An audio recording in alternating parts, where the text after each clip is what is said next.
Cet engin à hélice a été conçu pour résoudre un débat de physique. Parce que ce que ses créateurs affirment que ce qu'il peut faire est tellement contre-intuitif que cela semble violer la loi de conservation de l'énergie. Alors je suis venu ici pour le piloter moi-même et voir si ça fonctionne vraiment. Et c'est sûr, ça paraît bricolé. Je vais pas mentir, j'ai besoin de vent. Envoyez une rafale. C'est pas équilibré, non ?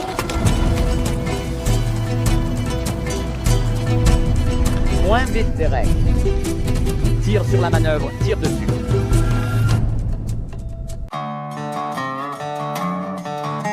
Je suis venu à El Mirage, un lac asséché à quelques heures de Los Angeles, pour faire la course avec un engin à hélice unique en son genre.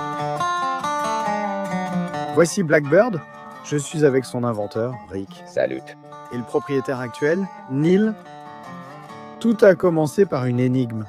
Est-ce qu'un véhicule propulsé par le vent peut aller directement dans le sens du vent plus vite que le vent lui-même ?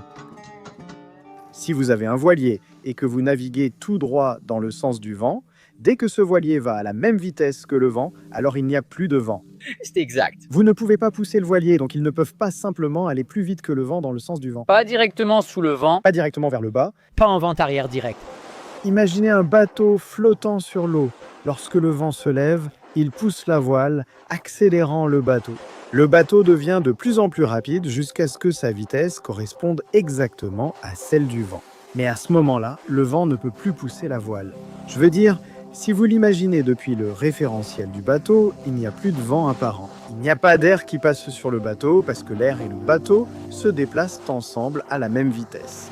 Donc, un voilier qui va directement sous le vent ne peut égaler que la vitesse du vent, jamais le dépasser, même s'il n'y a aucune traînée. Mais on affirme que Blackbird peut le faire, qu'il peut aller tout droit sous le vent plus vite que l'air qu'il pousse. Eh bien, les prévisions météo tiennent toujours. D'accord, bien. On sent qu'il est presque à 1. Ouais. Mais El Mirage a la réputation, quand on le sent, Ouais, ça arrive. ça arrive. Bien. Je pense qu'on a commencé quelque part au milieu. D'accord, allons-y. Nous irons vers un lieu avec un long chemin droit, avec le vent dans le dos et sans obstacle. Tout ce qu'il nous faut maintenant, c'est que le vent se lève et garde sa direction. Mais nous sommes ici dans le désert brûlant depuis des heures et il n'y a toujours pas de vent.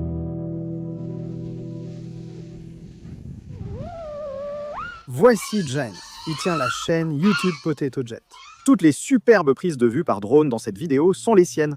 Si vous aimez les caméras, le matériel et les prises de vue en drone, allez voir sa chaîne. Voici comment se passe une journée normale chez nous. Derek, je pense que le vent a choisi sa direction. On va aller de l'autre côté. Nous allons nous installer. On va s'orienter sous le vent dans cette direction et nous allons t'installer. Allez, D'accord. je veux le faire.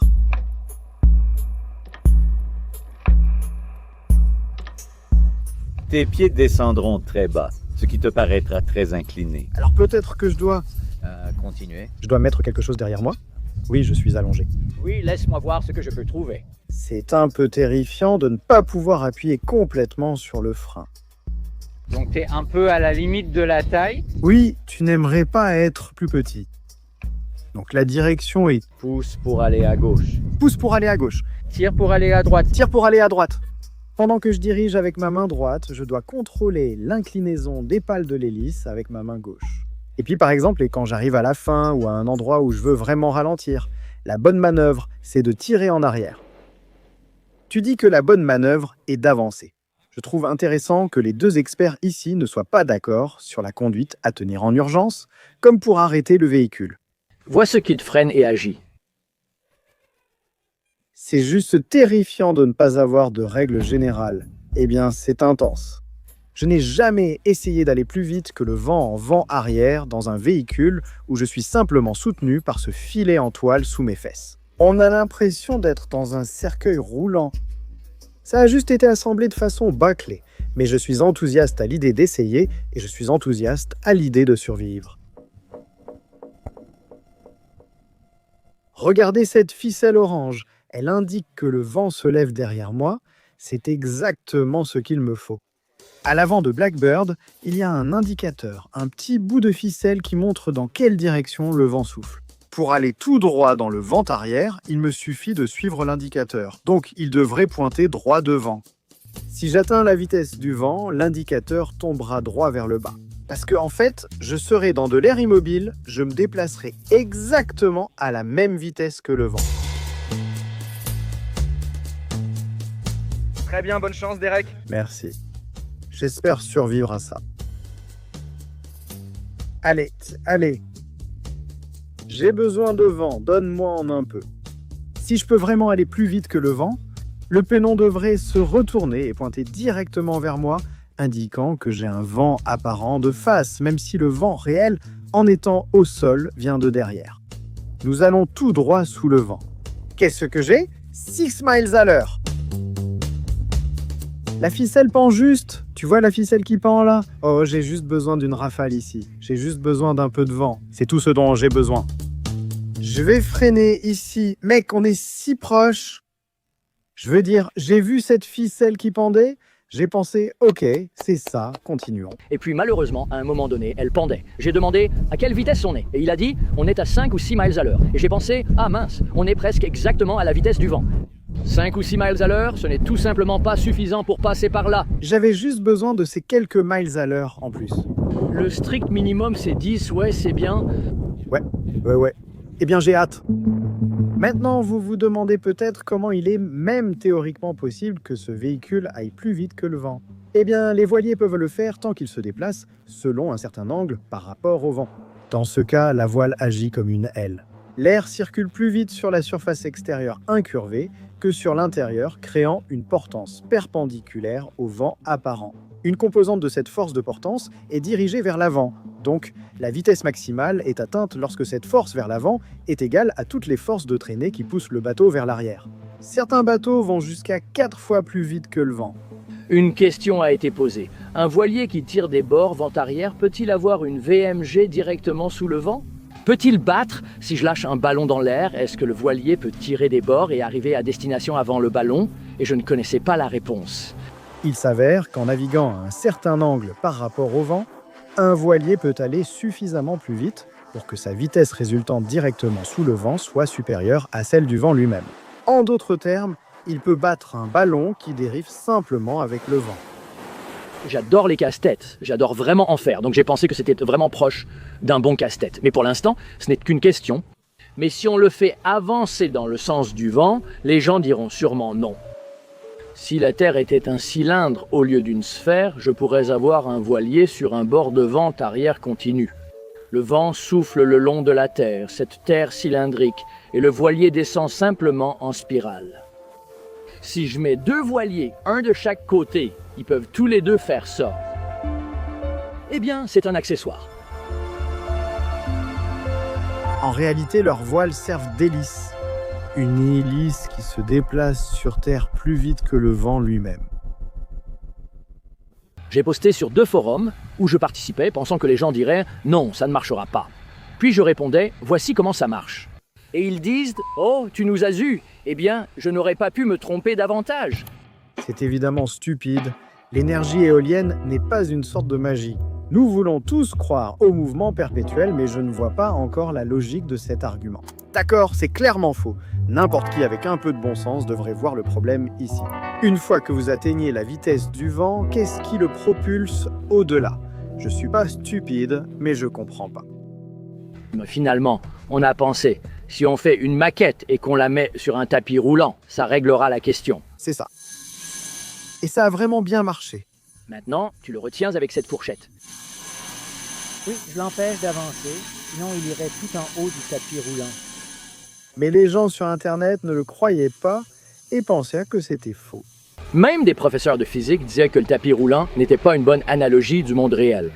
Et je me dis, littéralement, le premier jour de physique, on parle des référentiels inertiels, non? Peu importe si c'est toi qui bouge ou si c'est l'air qui bouge. Certains disaient, il y a des aimants, des fils, des ventilateurs devant toi. Alors on en fait une où, tu sais, les rideaux ne bougent pas et tout ça. Et finalement, s'il dit, on doit construire la vraie chose.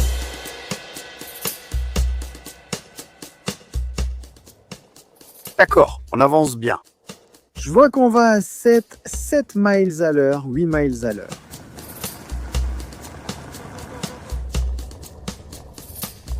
Allez, tu peux le faire, allez.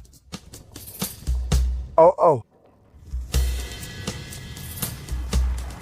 Je suis très triste pour cette hélice. J'imagine qu'on retire les chaînes. Ça t'a fait ressentir quoi? C'était très amusant, je sentais la vitesse et voyais tout tourner. On était monté à 13-14 km à l'heure. Je me suis dit, on va juste le faire, tu vois.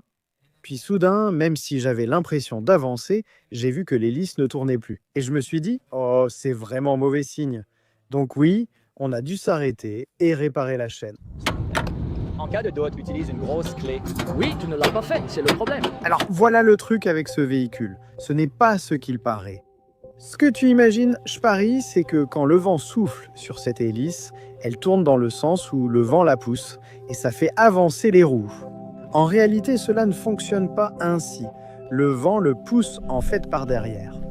Et simplement parce que c'est un corps obtus, c'est juste un objet posé dans le désert. Il commence à avancer un peu. Maintenant, cela fait tourner les roues, et elles sont reliées à l'hélice de telle manière qu'elles la font tourner dans le sens opposé à celui dans lequel le vent pousse l'objet. Donc, au lieu que cette hélice fonctionne comme une éolienne, elle tourne comme un ventilateur en repoussant l'air vers l'arrière. Et c'est cela qui fait avancer l'engin. C'est une de ces choses folles auxquelles on ne pense jamais faire. Être sur un lac asséché avec un véhicule à hélice fou, que des professeurs de physique estiment contraire aux lois scientifiques. Ouais, c'est cool.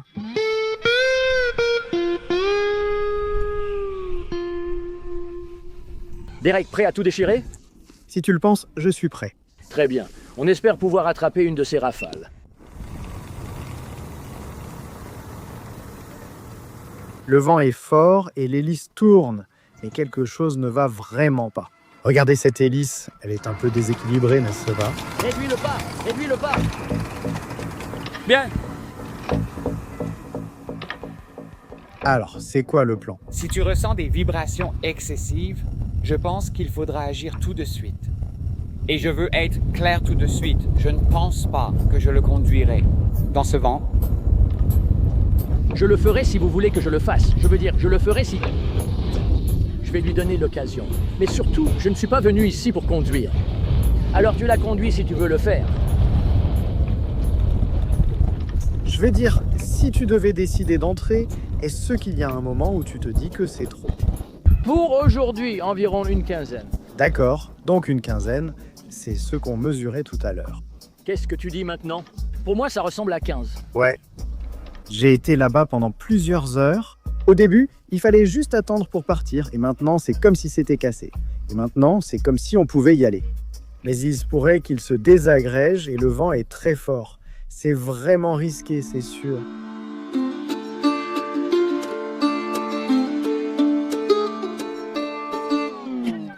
Oh mon Dieu! On a ça sur la caméra. Tu l'as eu? Oh non.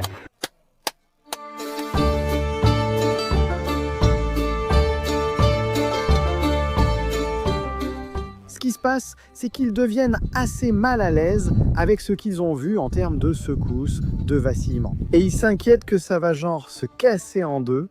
Toute la structure et toute l'hélice vont s'effondrer sur celui qui conduit, donc ils sont un peu réticents à me laisser continuer à conduire. Donc le gars qui l'a essentiellement construite, il va risquer sa propre vie en prenant le siège du conducteur. Et puis, si elle ne se désintègre pas toute seule, alors peut-être que j'aurai une autre chance après. Voilà où on en est pour l'instant.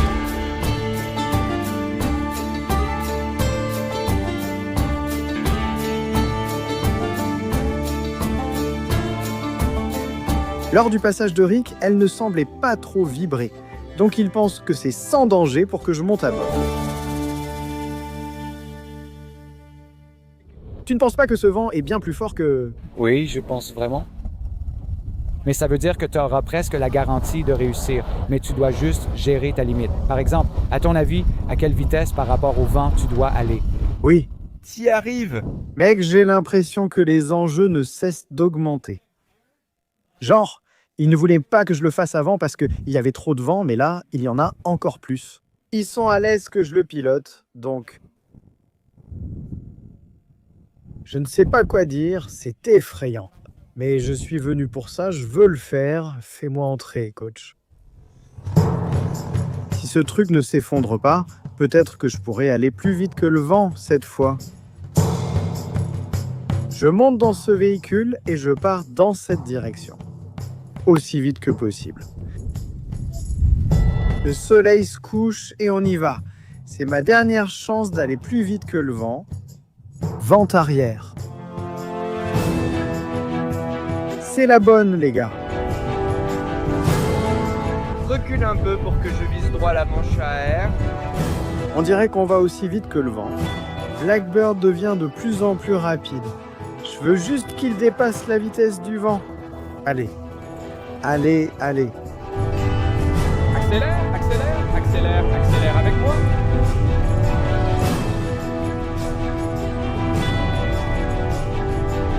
Allez. Ouais. Ouais. Et voilà. La girouette pointe directement vers moi, indiquant un vent de face apparent, tandis que la manche à air montre que le vent réel vient de la direction opposée. Je vais plus vite que le vent.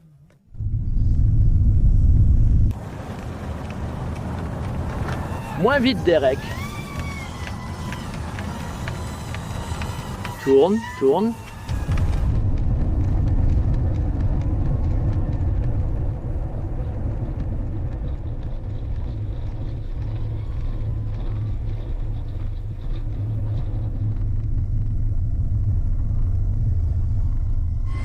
C'était... Ça m'a fait monter le rythme cardiaque. Tu nous as vraiment fait peur, Derek. C'était effrayant. Moi, je n'ai pas trouvé ça si grave. Alors, comment ça fonctionne exactement? Eh bien, j'ai travaillé sur cette vidéo pendant des semaines sans vraiment comprendre comment ça fonctionne. Alors, je veux partager avec vous la façon dont je le comprends. Donc, si ce véhicule se déplace à la vitesse du vent, eh bien, il n'y a alors aucun mouvement d'air relatif au-dessus du chariot. Alors, comment peut-il continuer à accélérer? Si c'était comme une éolienne qui avait besoin que l'air passe dessus pour bien tourner, alors il n'accélérerait plus. Mais ce n'est pas comme ça que cela fonctionne. Cette hélice fonctionne comme un ventilateur, ce qui signifie que si vous imaginez cet air immobile, l'hélice peut descendre et frapper certaines de ces molécules d'air, les poussant vers l'arrière et obtenant ainsi de la poussée. C'est comme avoir un ventilateur sur votre chariot. Même sans vent, il vous propulsera vers l'avant. Cela soulève la question d'où vient l'énergie pour alimenter le ventilateur. On a l'impression qu'elle vient de nulle part. Si elle vient des roues, pourquoi cela ne nous ralentit-il pas plus que ce que le ventilateur parvient à nous repousser? Et la réponse à cela, c'est que vous vous déplacez à une vitesse différente par rapport au sol que par rapport à l'air, parce que vous avez ce vent arrière. Donc la façon dont j'aime l'imaginer, c'est comme ceci. Il y a de l'air partout, qui va à 10 km/h dans cette direction. Maintenant, même si nous allons à 10 km/h, nous pouvons quand même pousser l'air vers l'arrière. Et donc, si vous regardiez le profil de l'air depuis un point de référence fixe, vous verriez que le vent derrière l'hélice se déplacerait plus lentement dans le sens du vent que tout le reste du vent. C'est parce que cette hélice a pris une partie de l'énergie de ce vent et l'a convertie en énergie cinétique pour ce chariot. Donc derrière l'hélice, il y aurait, disons, un vent de 8 km/h et partout ailleurs, il y aurait un vent de 10 km/h. Donc l'énergie de ce vent derrière l'hélice est allée dans le chariot pour l'accélérer vers l'avant, donc il avance plus vite que le vent. Même si ce chariot va plus vite que le vent, l'hélice peut toujours pousser l'air en arrière. En ralentissant ce vent arrière et en prenant une partie de l'énergie de ce vent, on l'a convertie en énergie cinétique pour ce véhicule. Maintenant, les personnes qui ont construit Blackbird ont réussi à établir un record. Ils ont atteint jusqu'à 2,8 fois la vitesse du vent. Il est donc clair pour moi, après toutes les démonstrations et avoir conduit le véhicule, que c'est possible physiquement. Il est possible de conduire un véhicule plus rapide que le vent dans sa direction. Je sais que c'est très contre-intuitif, donc je m'attends à de nombreuses réactions dans les commentaires. Ma seule demande est, s'il vous plaît, restez courtois.